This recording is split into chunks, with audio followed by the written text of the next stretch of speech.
찬양합니다. 시간도 함께 자리에서 일어나셔서 그 대림절 첫 번째 주일 예배를 하나님께 드리시겠습니다. 우리가 마음의 뿌림을 받아 악한 양심으로부터 벗어나고 몸은 맑은 물로 씻음을 받았으니 참 마음과 온전한 믿음으로 하나님께 나아가자. 하나님은 여기시니 예배하는 자가 영과 진리로 예배할지니라.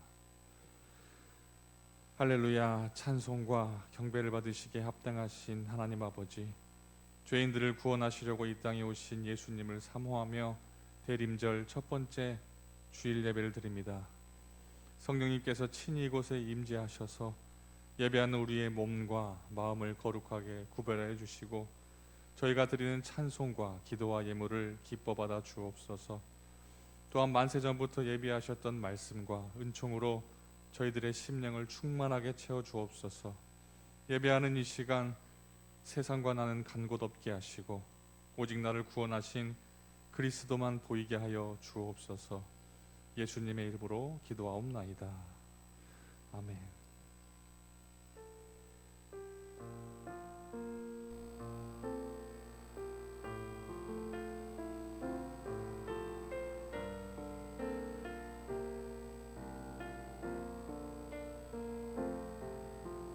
나는 하나님을 예배하는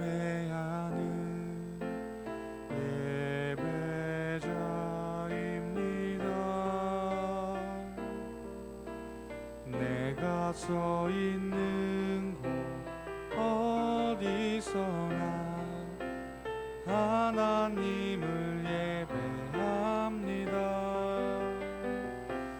내 영혼 거룩한 은혜를 향하여 내 마음 완전한 하나님 향하여 이곳에서 바로 이 시간 하나님을 예배합니다. 자리에 앉으셔서 참회 기도를 드리시겠습니다. 우리에게 생명을 주시고 날마다 우리와 함께 하시며 우리의 발걸음을 인도해 주시는 하나님, 내게 있는 모든 것이 하나님께로부터 온 것이며 내가 누리고 있는 모든 것들이 하나님께서 허락하신 은혜인 것을 믿습니다. 하지만 저희들 이러한 고백은 입술에서 그쳤고 그동안 저희들은 하나님의 은혜를 잊고 살았음을 고백합니다. 하나님을 사랑한다 하면서도 저희의 생활 속에는 물질과 쾌락을 얻기 위해 나의 모든 시간과 노력을 기울이며 살았습니다. 하나님을 섬기는 일과 영혼을 돌보는 일에는 소홀히 하며 한 주간을 보내다가 주일을 맞이하였습니다. 자비로우신 주님, 이 시간 참 마음으로 드리는 우리의 회개를 받으시고 우리가 지은 모든 죄와 허물을 용서하여 주옵소서. 우리의 몸과 마음을 정결하게 하셔서 거룩한 예배자로 주님 앞에 서게 하여 주옵소서. 지난날 우리의 모습을 돌이켜보며 잠시 기도하겠습니다.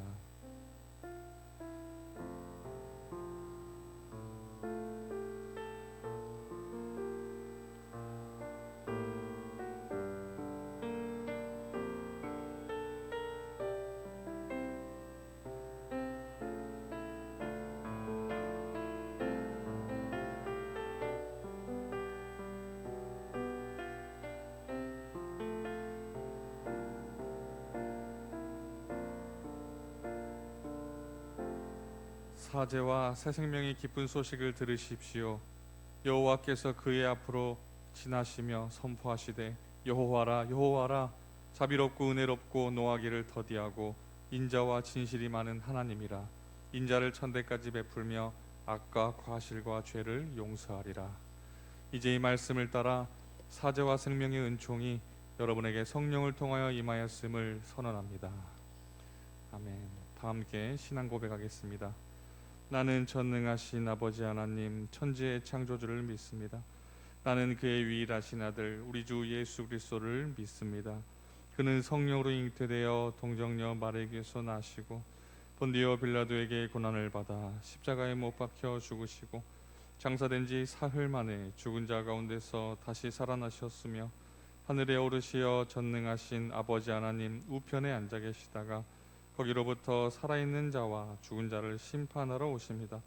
나는 성령을 믿으며 거룩한 공교회와 성도의 교제와 죄를 용서받는 것과 몸의 부활과 영생을 믿습니다. 아멘. 찬송가 288장 1절 3절 찬양하도록 하겠습니다.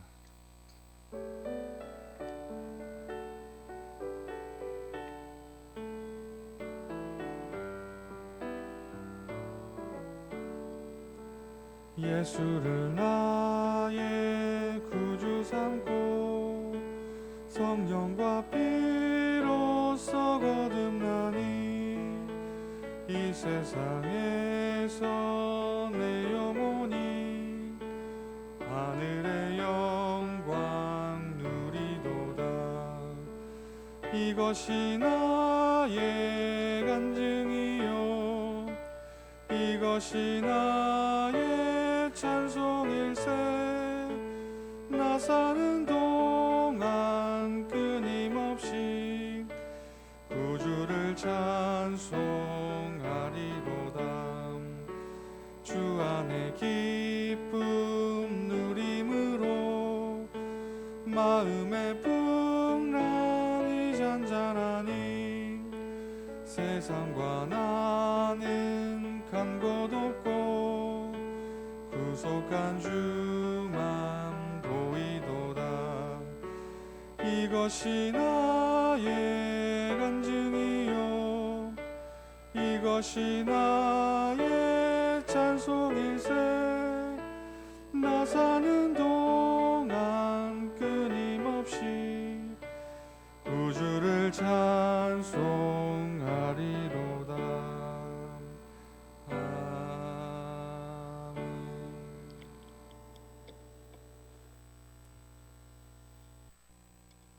우리를 항상 보호하시며 변치 않으시는 사랑으로 함께해 주시는 하나님 아버지, 에베네셀 되셔서 가진 어려움과 환난 속에서도 이 시간까지 인도해 주시니 감사와 찬양과 영광을 올려드립니다.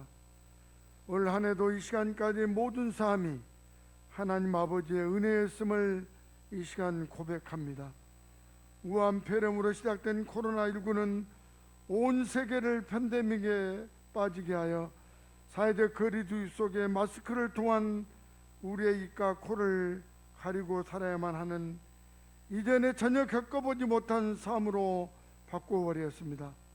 하나님을 향한 예배마저 영상을 통한 비대면 예배로 바꾸고 이웃 간 형제 간의 교제마저 끊어지게 하는 우리의 삶을 더욱 비폐하게 하였습니다.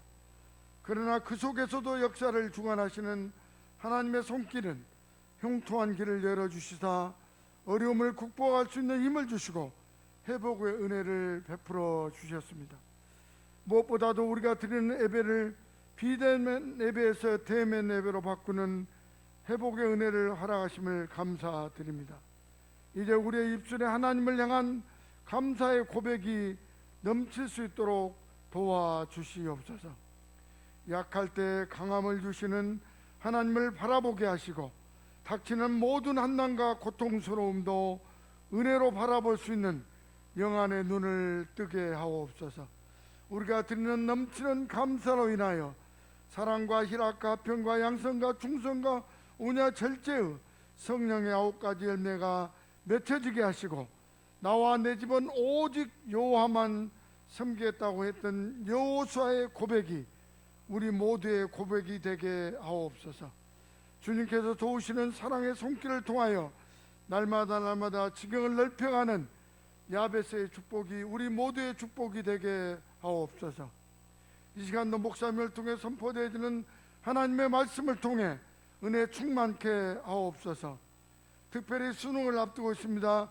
준비한 귀한 우리 사랑하는 학생들을 기억하여 주시옵시고 가족들을 기억하여 주시옵시고 마지막까지 건강을 지켜주시고 지하 명철을 다해 주심으로 그동안 많은 시간을 준비해온 그 준비된 모든 정성이 아름다운 열매로 맺혀질 수 있도록 은혜를 다하여 주시옵소서. 거룩하신 예수님의 이름으로 기도하옵나이다. 아멘.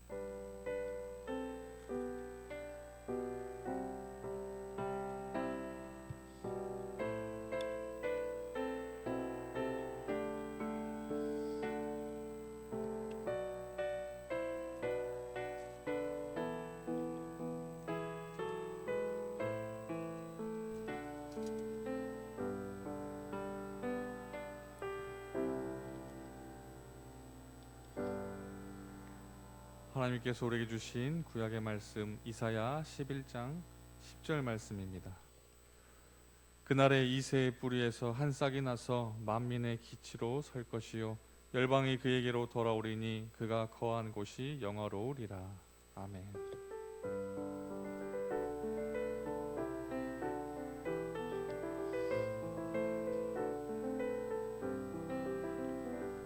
신약의 말씀 갈라디아서 6장 6절로 12절까지 말씀입니다. 가르침을 받는 자는 말씀을 가르치는 자와 모든 좋은 것을 함께 하라.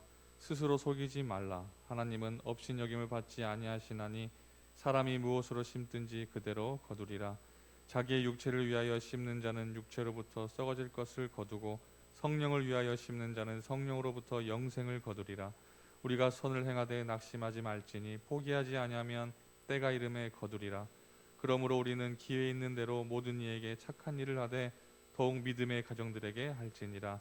내 손으로 너희에게 이렇게 큰 글자로 쓴 것을 보라. 물은 육체의 모양을 내려하는 자들이 억지로 너희에게 할례를 받게 함은 그들이 그리스도의 십자가로 말미암아 박해를 면하러 한 분이라. 아멘. 이는 거룩하신 우리 하나님의 말씀입니다.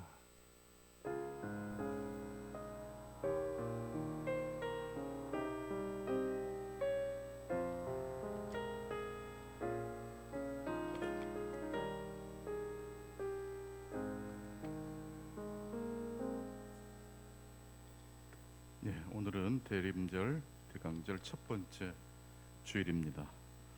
대림절이라는 그 단어의 의미는 왕의 위엄, 참회, 준비, 인내, 기다림을 포함하면서 더 구체적인 의미로는 도착하다라는 뜻이 있습니다.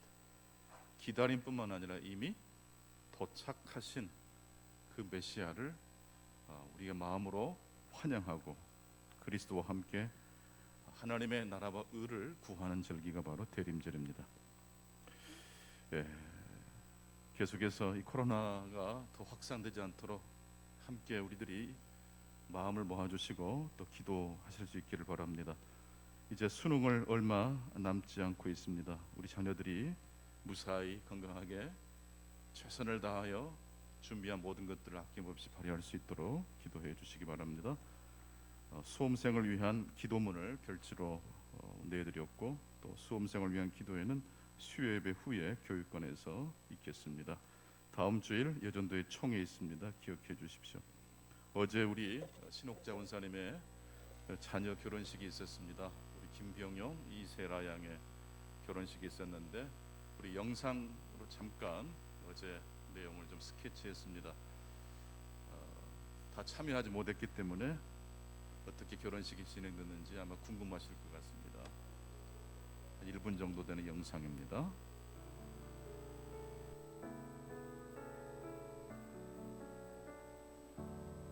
난 이제 잠들겠소. 주님이 정한 때까지 당신을 만날 때까지 기다리겠소. 행복을 연습하겠소. 문 잠긴 동산이 되어 어딘가 있을 그대요. 기도하고 기다리네 오늘보다 스르르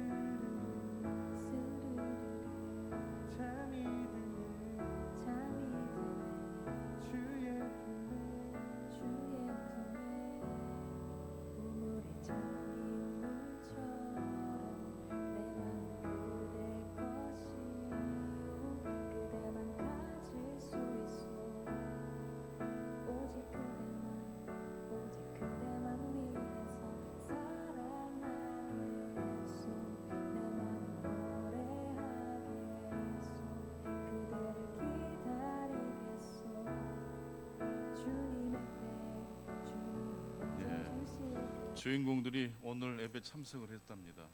잠깐 앞으로 나와서 인사해 주시기 바라겠고, 어제 또 많은 성도님들 함께 마음을 모아주시고 축하해 주심에 대해서 혼주를 대표해서 대신해서 제가 감사 인사드립니다.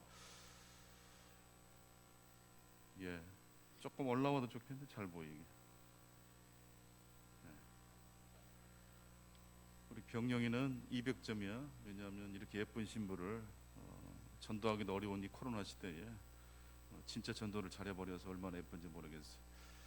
예, 예쁘게 정말로 하나님의 은혜 가운데 어제도 결혼식 잘 치렀고 이제 오늘 예배 드리고 내일 신혼여행은 또 출발한다고 합니다. 다시 한번 여러분들 또 뜨거운 마음으로 격려의 박수, 축하의 박수 한번 해주시면 감사하겠습니다.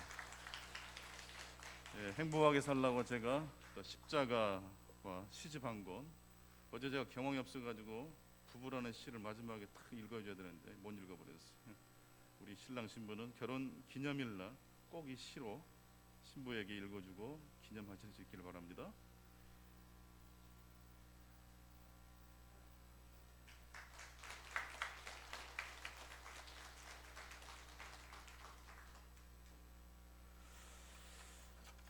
예, 오늘은 하나님의 공동선 7번째 시간입니다. 나뭇가지가 부러진다고 해서 나무가 죽는 건 아니죠.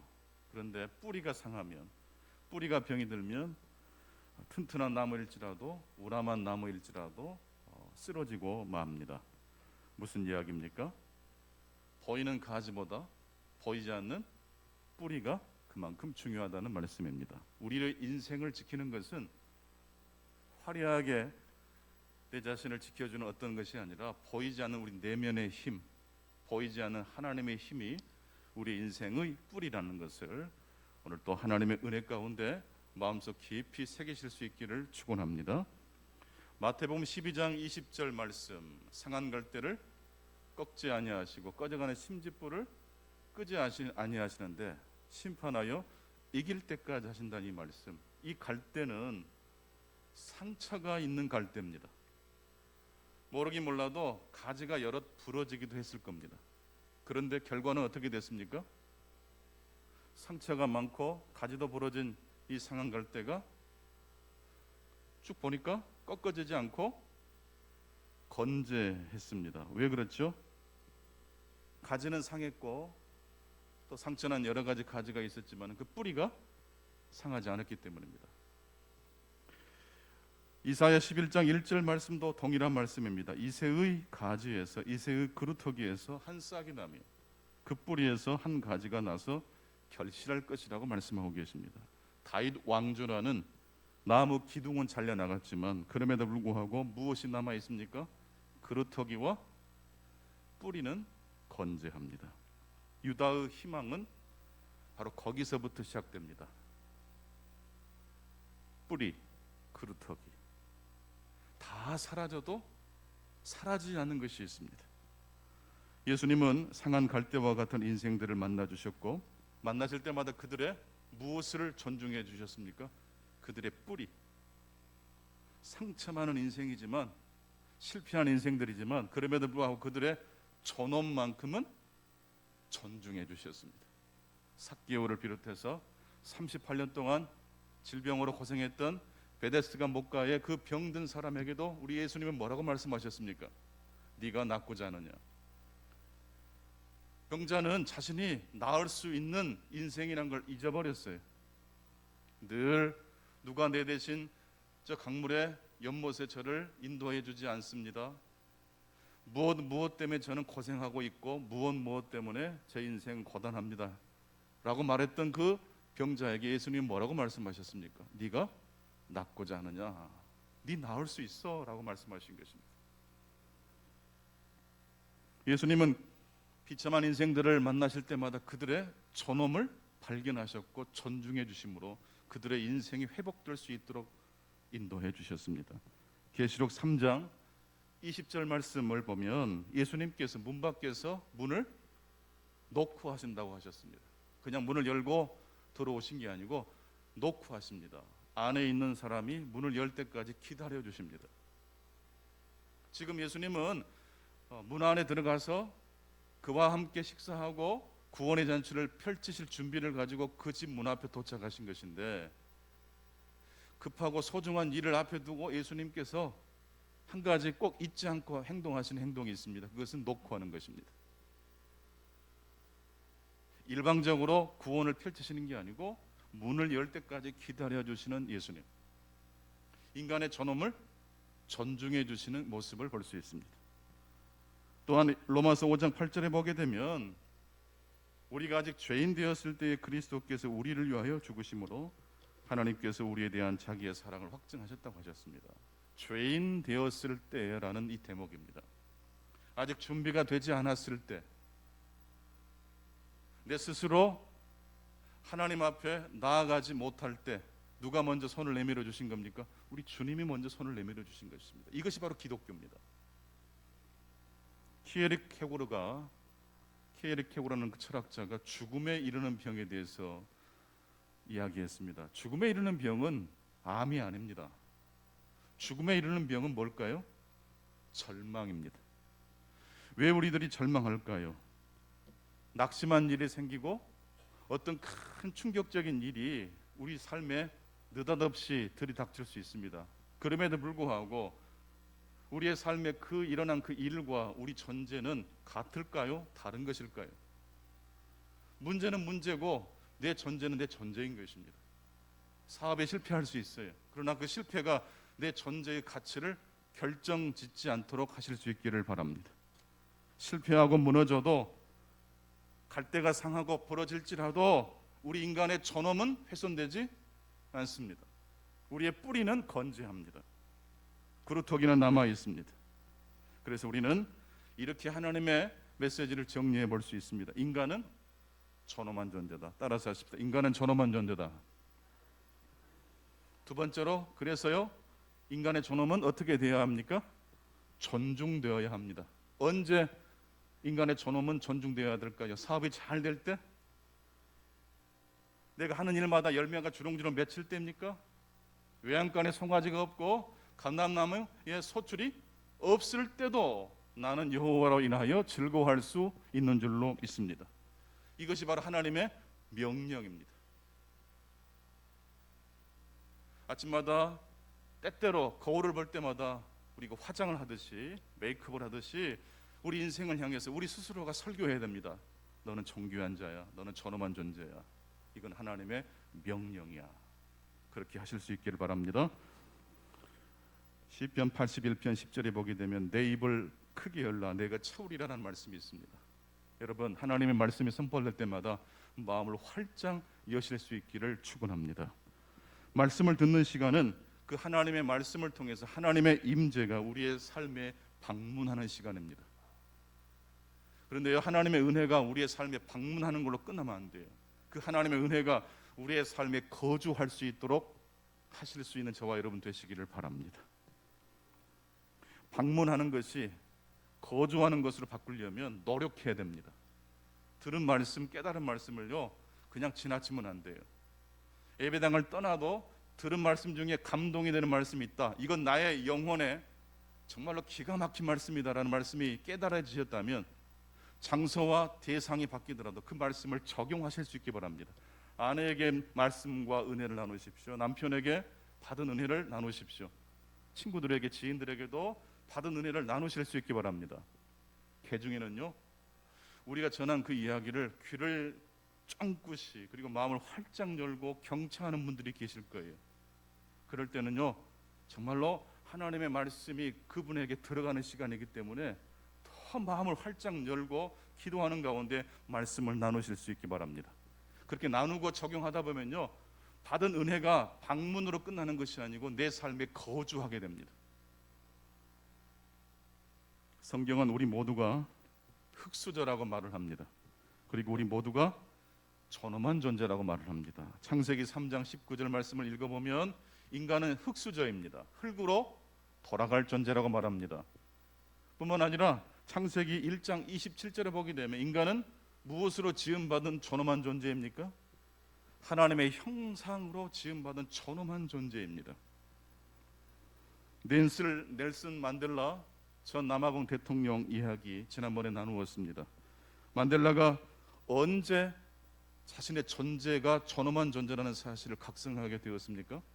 감옥에 잡혀서 온갖 수모와 모욕을 당할 때 번뜩 하나님이 주신 생각이 만델라의 삶에 임한 겁니다. 간수가 너를 압박하고 너를 모욕해도 너의 존엄은 훼손되지 않는다. 왜냐하면 인간의 존엄은 태어날 때부터 가지고 태어나는 것이기 때문입니다. 사라지거나 없어지지 않습니다. 나의 존엄은 훼손되지 않는다. 나는 이 교도소를 반드시 나갈 것이다. 그리고 이 나라의 갈등을 치유하고 회복시킬 것이다. 이것이 만델라가 감옥에 갇혀서 온갖 수모를 겪을 때 깨달은 하나님이 주신 감동이었습니다. 만델라가 무슨 근거로 이런 고백을 할 수 있었을까요? 만델라는 언제 이러한 감동을 받았습니까? 사람이요, 언제 밥이 가장 맛있던가요? 네? 많은 반찬이 있는 밥상을 받을 때도 맛있죠. 그런데 진짜 맛있는 밥은요? 아시네요. 배고플 때, 진짜 배고플 때, 정말로 가난했을 때 오히려 가장 밝은 빛이 임하는 겁니다. 신자는 그래서 위기를 기회로 삼아야 될 줄로 믿습니다. 고난이 오고 고통이 왔을 때 여러분, 고난만 보지 마시고 고통만 보지 마시고 그것을 통해서 내가 얼마나 존엄한 존재라는 사실을 경험하시고 목도하시는 시간이 되실 수 있기를 바랍니다. 만델라는 자신의 존엄을 발견했을 뿐만 아니라 흑인들을 공격하고 고문시키는 백인들의 삶에도 무엇이 있다는 것을 발견한 것입니까? 하나님의 존엄이 있다는 것을 발견했습니다. 무장투쟁으로 남아공을 정복하자, 이게 만델라의 첫 번째 생각이었지만 감옥에 갇히면서 온갖 모욕을 당하면서 그가 발견한 것은 자신의 존엄이었습니다. 그리고 자신을 고문하는 그 교도관의 존엄을 보았어요. 만델라는 인간의 존엄이 모든 인간에게 적용되는 하나님의 진리라는 것을 인정하게 되었고, 바로 그 순간 만델라의 눈에 하나님의 평화가 보였습니다. 모든 인간은 존엄한 존재입니다. 흑인도 백인도 존엄한 존재입니다. 이 진리가 만델라를 변화시켰고 남아프리카 공화국을 변화시킬 수 있었습니다. 성도 여러분, 예수님을 만날 때 우리의 문제가 해결될 줄로 믿습니다. 마찬가지로 그 예수님께서 가장 소중히 생각하시고 선포하셨던 그 메시지대로 우리들이 살면 우리의 문제가 아무리 복잡해도 풀어질 줄로 믿습니다. 예수님께서 어떻게 문제를 푸셨습니까? 모든 존재는 심지어 죄인일지라도 무엇이 있어요? 인간의 존엄이 있어요. 삭개오의 아내도 매국노라고 사람들이 손가락질을 당했던 이 삭개오의 삶에도 존엄이 있었어요. 삭개오는 그것을 발견하지 못했었고 사람들은 더더욱 삭개오의 존엄을 발견하지 못했지만 누구는 예수님은 그 존엄을 발견하셨고 존중해 주셨습니다. 마태복음 7장 12절 말씀입니다. 그러므로 무엇이든지 남에게 대접을 받고자 하는 대로 너희도 남을 대접하라. 이것이 율법이고 선지자니라. 여러분, 무슨 대접을 받을 때 가장 행복하십니까? 내가 좀 부족하지만 나의 존엄을 발견해주고 존중히 여겨주는 사람을 만날 때 이보다 더 아름다운 대접은 없습니다. 그래서 아프리카 속담에는요, 인간은 다른 사람을 통해서 비로소 인간이 된다라는 속담이 있어요. 자신의 존엄을 스스로 발견하는 것에는 한계가 있어요. 나를 존엄을 하게 대우해주는 어떤 존재를 만나면 우리가 비로소 사람이 돼요. 차준희 교수는 그런 말을 했습니다. 평화는 적대자가 사라져야 오는 것이 아니라 적대감이 사라질 때 찾아오는 것이 평화다. 문제를 없애버리면 평화로운 시대가 올 것 같죠. 그 문제가 사라지면 영원히 행복하던가요? 또 다른 문제가 들어옵니다. 갈등을 없애버리면 평화의 나라가 임하는 게 아니에요. 갈등을 바라보는 우리의 시선이 바뀌어야 돼요. 갈등을 없애버리면 평화의 나라가 임하는 게 아니에요. 갈등을 바라보는 우리의 시선이 바뀌어야 돼요. 갈등을 없애버리면 평화의 나라가 임하는 게 아니에요. 갈등을 바라보는 우리의 시선이 바뀌어야 돼요. 갈등을 없애버리면 평화의 나라가 임하는 게 아니에요. 적대자를 없애버리면 평화가 오는 게 아니에요. 적대감을 없앨 때 비로소 부부간에도 나라와 나라 사이에도 평화가 임할 줄로 믿습니다. 오늘의 구약의 말씀은 이사야 11장 10절입니다. 우리 함께 같이 읽어보겠습니다. 시작. 그날에 이새의 뿌리에서 한 싹이 나서 만민의 기치로 설 것이요 열방이 그에게로 돌아오리니 그가 거한 곳이 영화로우리라. 이새의 줄기라는 말과 역시 동일한 말이죠. 이새의 뿌리에서 한 싹이 나서 단순히 유다를 축복할 뿐만 아니라 만민의 기치로 산다. 그래서 기치라는 것은 깃발입니다. 깃발이 섰다라는 것은 하나님의 나라가 임했다는 의미입니다. 그 깃발을 상징을 바라보고 흩어졌던 열국에 흩어졌던 모든 사람들이 모여들게 된다는 환상과 비전을 이사야 선지자가 예언하고 있습니다. 그런데 말입니다. 여기서 중요한 것은 그 깃발이 어디에 꽂혀요? 이새의 뿌리예요. 이새의 뿌리. 거기서부터 시작되는 나라예요. 예, 이새의 뿌리, 즉 다윗의 아버지 이새입니다. 다윗의 고향은 예루살렘이 아니고 베들레헴입니다. 예루살렘과 베들레헴은 굉장히 거리 차이가 있습니다. 거리만 차이가 있는 게 아니라 수준의 차이도 있습니다.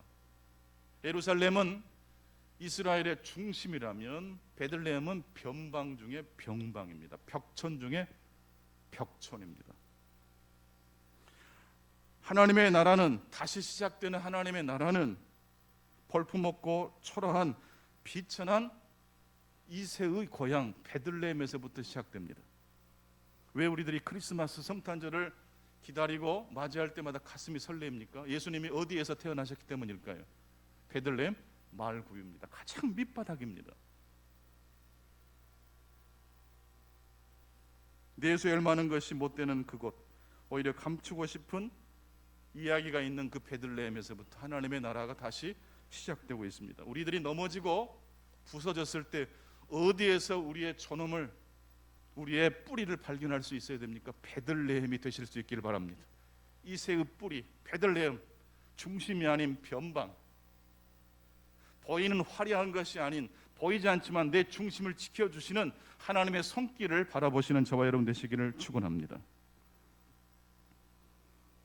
창세기에 등장하는 3대 족장들의 아내, 한결같이 무엇으로 고통을 받았던 여인들이었습니까? 불임의 고통으로 고통을 겪었습니다. 아브라함의 아내 사라, 이삭의 아내 리브가, 야곱의 아내 라헬 역시 다 항상 무엇 때문에 기도 제목이었습니까? 불임 때문에. 그런데요, 바로 그 불임에서부터 아브라함과 이삭과 야곱의 이야기가 출발하는 것입니다. 언제나 그렇습니다. 그래서 우리 믿음의 사람들은요, 운명과 팔자가 아무리 드세도 그것을 하나님이 시작하실 수 있는 이새의 뿌리로, 베들레헴으로 삼으실 수 있기를 축원합니다. 우리 김구 선생처럼 관상학적으로도 보고 환경적으로도 보면 소망이 없어요. 거지상이에요. 그러나 하나님이 감동해 주시니까 클 것자 깨달을 짓자, 진짜 깨달은 큰 사람이 되지 않습니까? 환경도 중요하고 관상도 중요하지만 무엇이 가장 중요하다? 마음이 중요해요. 잠언 4장 23절, 무릇 지킬 만한 것보다 더욱 내 마음을 지키라. 생명의 근원이 이에서 남이니라. 마음 먹기에 달린 줄로 믿습니다. 우리가 어떻게 해서 우리의 마음을 정돈하고 추스립니까? 하나님의 계시의 말씀을 통해서 우리의 마음을 정돈해야 하는 것입니다. 하나님은 한결같이 불임으로 고통받았던 여인들의 태를 이으셔서 하나님의 일을 시작하셨습니다. 이것이 바로 하나님이 일하시는 방식입니다.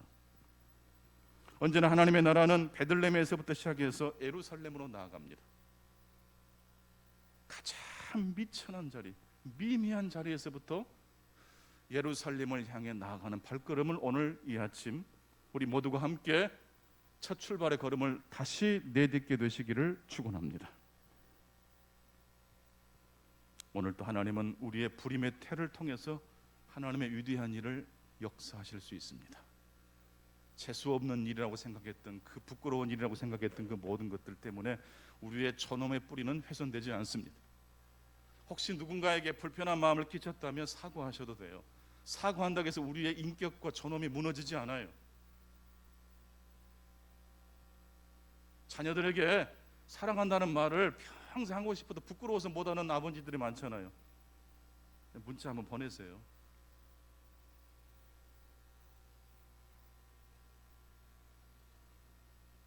이새의 뿌리에서 자란 자그마한 가지가 후에 높은 산 위에 우뚝 선 깃발이 된다고 선지자는 예언하고 있습니다. 그리고 그 깃발은 바로 하나님의 나라가 도래했다는 신호입니다. 그리고 그 신호를 보고 전 세계에 흩어졌던 모든 남아있는 자들이 그 깃발 아래로 모이게 됩니다. 그리고 그 깃발 아래로 모인 그들은 한결같이 높낮이의 차이가 다 사라지고 계층과 신분의 차이가 다 사라지고 사자굴에 독사굴에 어린이가 손을 넣어도 물리지 않는 그 평화로운 나라가 임하는 것입니다.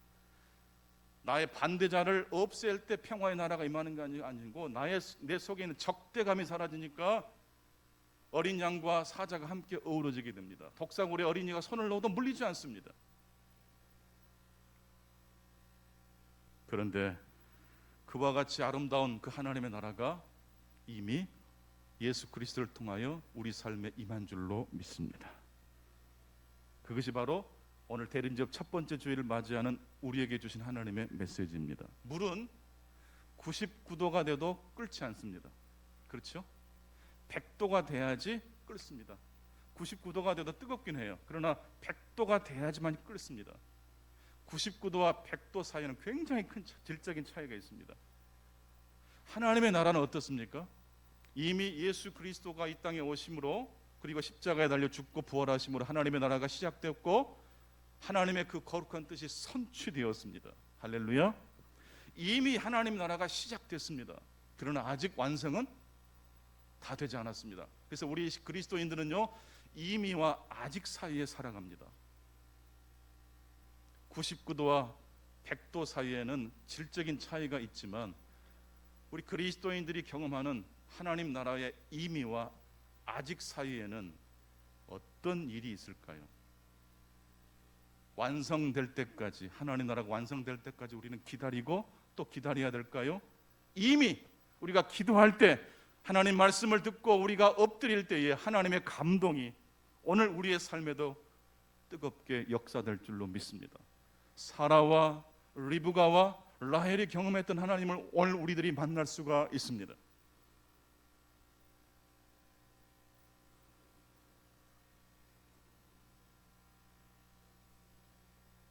때로는 한순간에 삶 전체가 무너지기도 한다. 내가 그랬다. 이 박은봉이라는 이 작가가 최근에 치유일기라는 책을 쓰셨는데 제가 지난 주간에 이 책을 읽으면서 굉장히 큰 감동을 받았습니다. 이 책을 혹시 마음이 아프시거나 우울증으로 고통 가운데 계신 분이 계시다면 이 책을 정말 추천하고 싶어요. 이 책의 첫 번째 문장은 이렇게 시작합니다. 때로는 한순간에 삶 전체가 무너지기도 한다. 내가 그랬다. 50 한평생을 정리하고 거둘 나이, 나는 그 나이에 모든 것을 잃었다. 철저히 박살났다.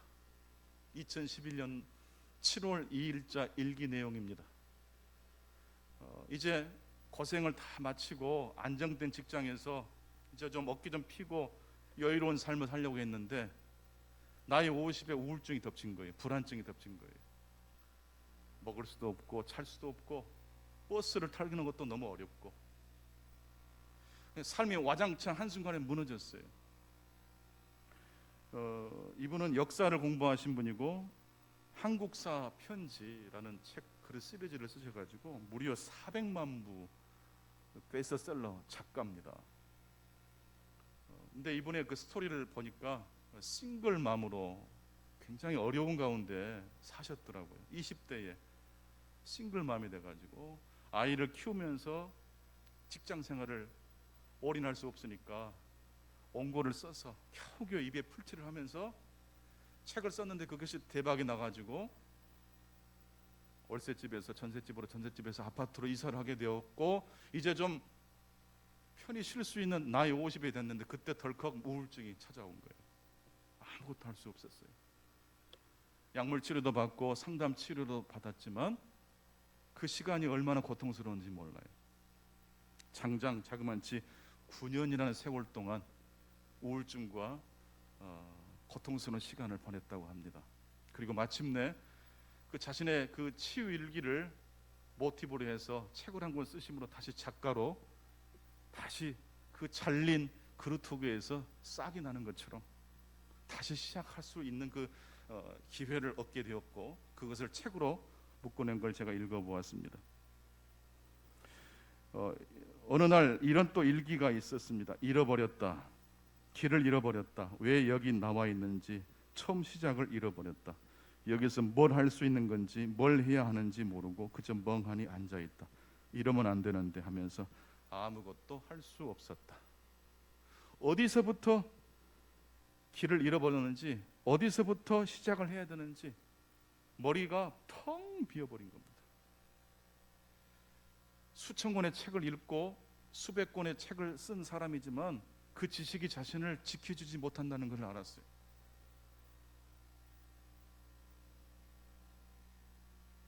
그런데 작가가 인생을 포기하고 싶을 때 작가를 다시 붙들어 주는 것이 있었습니다. 첫 번째, 작가는 일글을 매일매일 조금이라도 썼답니다. 슬픈 감정, 분노가 치솟을 때마다 그걸 글로 썼습니다. 감정과 생각을 끄집어 놓으니 자신과 문제가 분리가 될 수 있었습니다. 자신과 문제 사이에 거리를 두고 자신을 바라보니 객관적으로 문제를 바라볼 수 있게 되었다고 합니다. 그리고 작가는 매일 빠짐없이 산책했고 걸었습니다. 아무리 힘들어도 걸었습니다. 햇볕을 보면서 걸었다고 합니다. 그리고 세 번째가 제가 볼 때 가장 중요한 것 같아요. 일기를 쓰고 걷고, 그리고 세 번째는 뭡니까? 우리가 매일매일 호흡하잖아요. 근데 우리가 내 호흡 소리를 들어보신 적 있으십니까? 우리가 아마 자신의 호흡 소리, 숨소리 거의 듣지 않을 겁니다. 그런데 작가는 자신이 숨 쉬고 있는 소리를 가만히 들여다보기 시작했습니다. 마음이 울컥할 때, 생각이 막 자신을 압박해 올 때, 불안한 마음이, 과거의 상처가 자신을 휘몰아칠 때마다 작가는 걷기를 했고 일기를 썼고 숨을 쉬되 자신의 숨소리에 집중하면서 숨을 쉬었답니다. 호흡에 집중한다는 것은 지금 여기에 집중하는 것입니다. 과거로 미래로 쉴 새 없이 뛰어다니는 생각을 붙잡아 지금 내가 있는 자리로 다시 돌아오게 해주는 것이 호흡입니다. 여러분, 우리가 쉬는 호흡은 과거로부터 온 것입니까? 미래로부터 온 것입니까? 지금 하는 겁니까? 지금 하는 겁니다. 우리의 생명은 사실 호흡에 있지 않습니까? 목숨이라고 그러지 않습니까? 호흡이 멈추면 끝나는 거예요. 항상 기뻐하라, 쉬지 말고 기도하라, 범사에 감사하라. 이 말씀을 제대로 우리들이 순종하려면요, 호흡을 해야 될 것 같아요. 이 하나님의 말씀을 실천하기 위해서는요, 기도하는 가운데 감사할 때마다 내 호흡 소리를 들여다볼 수 있어야 됩니다. 다른 어떤 것보다도 내가 지금 숨 쉬고 있고 심장이 뛰고 있다는 것에 감사해 보신 적 있으십니까?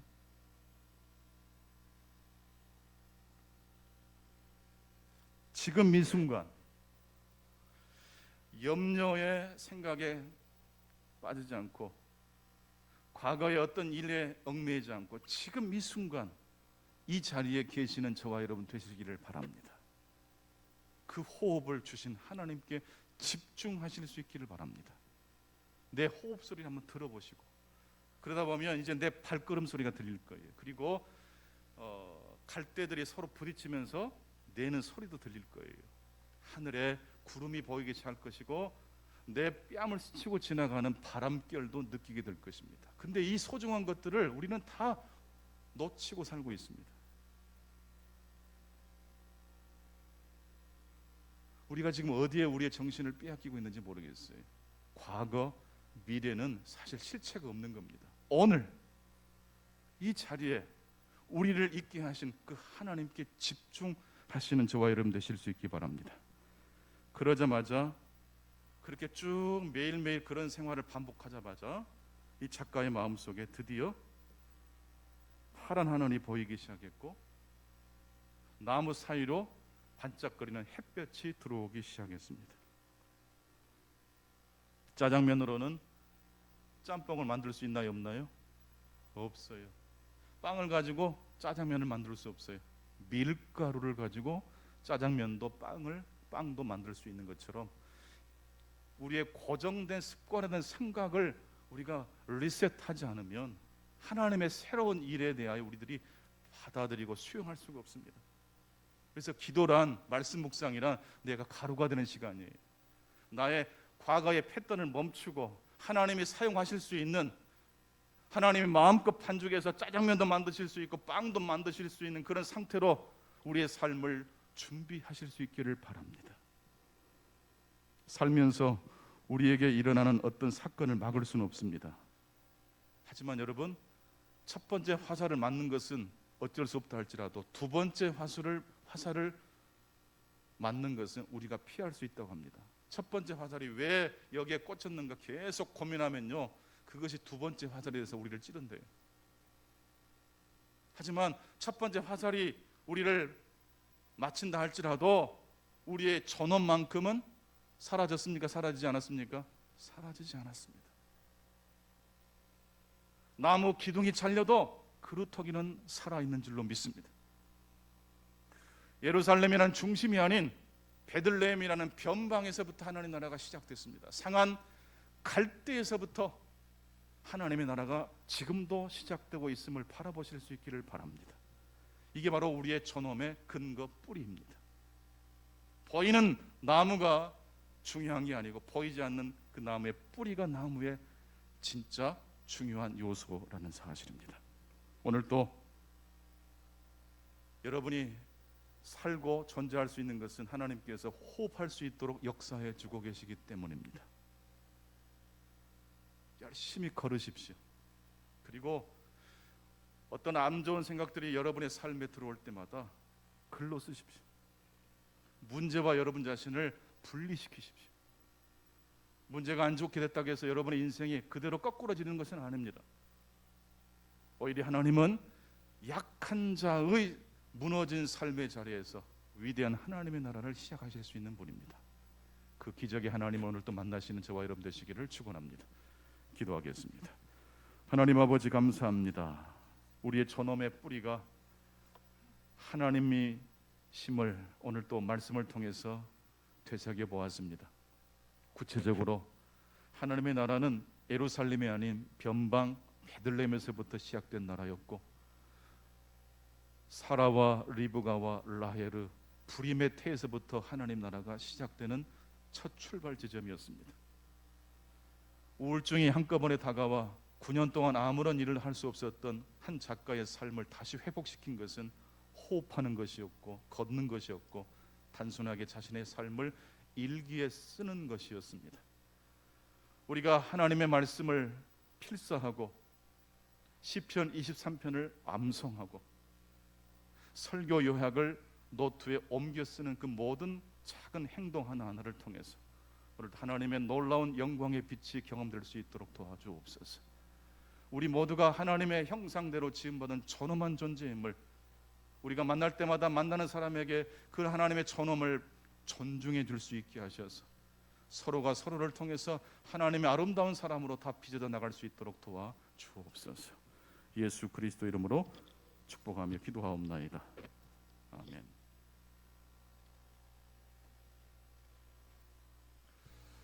네, 시편 23편 암송하는 시간을 갖도록 하겠습니다. 여호와는 나의 목자시니 내게 부족함이 없으리로다. 그가 나를 푸른 풀밭에 누이시며 쉴 만한 물가로 인도하시는도다. 내 영혼을 소생시키시고 자기 이름을 위하여 의의 길로 인도하시는도다. 내가 사망의 음침한 골짜기로 다닐지라도 해를 두려워하지 않을 것은 주께서 나와 함께 하심이라. 주의 지팡이와 막대기가 나를 안위하시나이다. 주께서 내 원수의 목전에서 내게 상을 차려주시고 기름을 내 머리에 부으셨으니 내 잔이 넘치나이다. 내 평생의 선하심과 인자하심이 반드시 나를 따르리니 내가 여호와의 집에 영원히 살리로다. 아멘. 이 시간 다 함께 자리에서 일어나셔서 봉헌 찬송 부르도록 하겠습니다.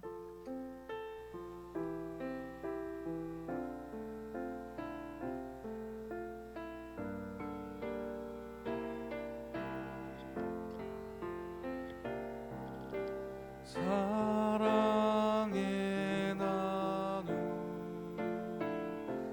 있는 곳에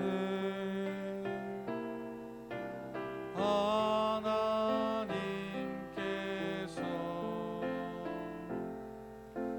계시도다.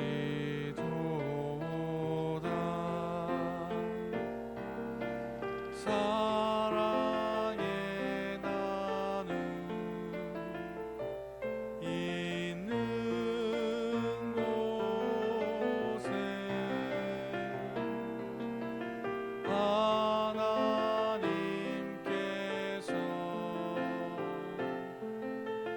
계시도다.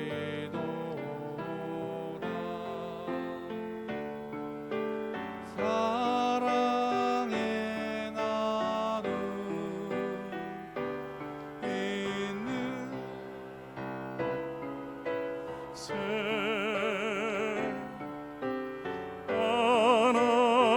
하나님께서 계시도다.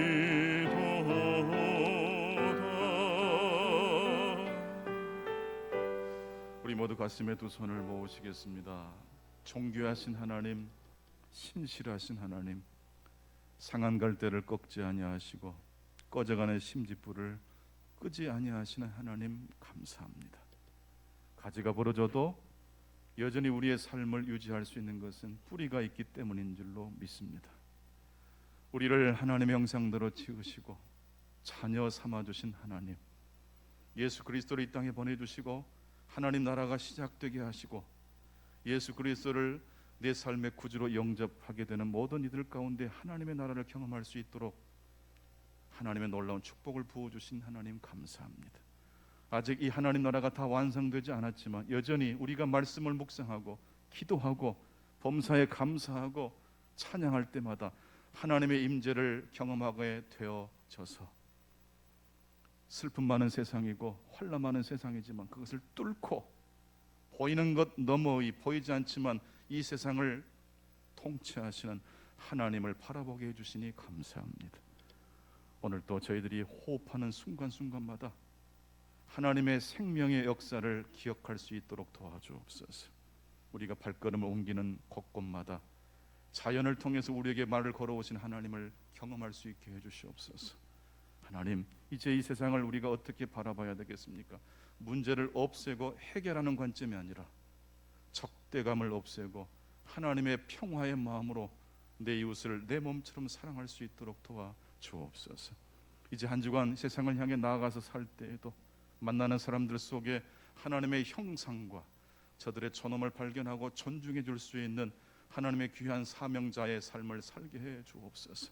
그래서 누군가 우리를 통해서 하나님의 위대하심을 경험할 수 있도록 역사해 주시옵소서. 복의 근원이신 하나님 감사합니다. 오늘 또 우리가 일할 수 있게 하시고 우리의 일용할 양식을 거둘 수 있게 하신 하나님의 은혜에 감격하여 작은 정성을 모아 주님께 올려드립니다. 받아 주시옵소서. 지금은 우리 주 예수 그리스도의 은혜와 하나님 아버지의 놀라우신 사랑하심과 성령님의 교통하심이 오늘 또 주님 앞에 나와 엎드려 말씀을 듣고 아멘으로 화답하며 한 주간도 우리의 삶 속에서 역사하시는 하나님의 나라를 경험하기를 소망하시는 내 존재의 근거가 이 세상의 화려한 어떤 업적이나 열매가 아닌 여호와 하나님이심을 굳세게 믿고 신뢰하며 나아가겠습니다.